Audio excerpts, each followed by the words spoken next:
বাংলাদেশে পাচারের আগে আবারও হেরোইন উদ্ধার। এবার মুর্শিদাবাদ জেলার লালগোলা থানার চামাপাড়া লতিবেরপাড়া এলাকা থেকে 341 গ্রাম হেরোইন সহ একজনকে গ্রেপ্তার করল লালগোলা থানার পুলিশ, যার বাজার মূল্য 28 লক্ষ টাকা থেকে 32 লক্ষ টাকার মধ্যে। ধৃত হেরোইন কারবারির নাম মেবো তাহাজুল। তার বাড়ি লালগোলা থানা এলাকাতেই। জানা যায় শুক্রবার রাতে গোপন খবরের ভিত্তিতে লালগোলা থানার পুলিশ লালগোলার চামাপাড়া লতিবেরপাড়া এলাকায় একটি বাড়িতে অভিযান চালায়। এরপর হেরোইন সহ এক যুবককে গ্রেপ্তার করে। আজ ধৃতকে 8 দিনের পুলিশ হেফাজতের আবেদন জানিয়ে আদালতে পাঠানো হবে।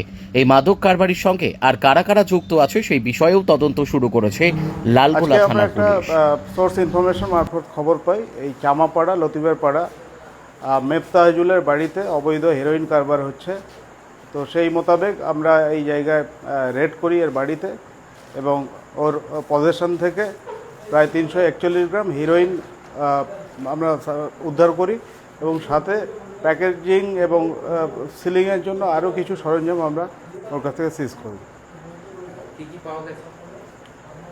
হিরোইন পাওয়া গেছে, সিল করার জন্য সেলোফেন পেপার পাওয়া গেছে, ওয়েট মেশিন পাওয়া গেছে, এবং দুটো স্ট্যাম্প মারার জন্য রাবার স্ট্যাম্প পাওয়া গেছে। একটা হচ্ছে স্করপিয়ন মার্ক এবং একটা ডিয়ার মার্ক।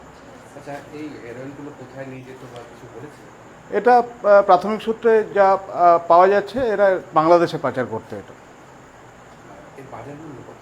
এর বাজার মূল্য প্রায় 28 থেকে 32 লাখ টাকা। কদিনের রিমান্ড নেবেন?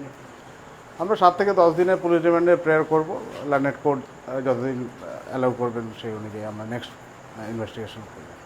জনসাধারণকে আপনারা লালগোলায় এত হিরোইন ধরছেন, তারপরেও যে শেষ হচ্ছে না, জনসাধারণকে কিছু বার্তা দেবেন? জনসাধারণকে বলবো, আপনারা এই হিরোইন থেকে হিরোইন ব্যবসা এবং কনজামশন এই পুরোটার থেকে আপনারা বিরত থাকুন। এর একটা মারাত্মক ইম্প্যাক্ট আছে আমাদের সোসাইটিতে।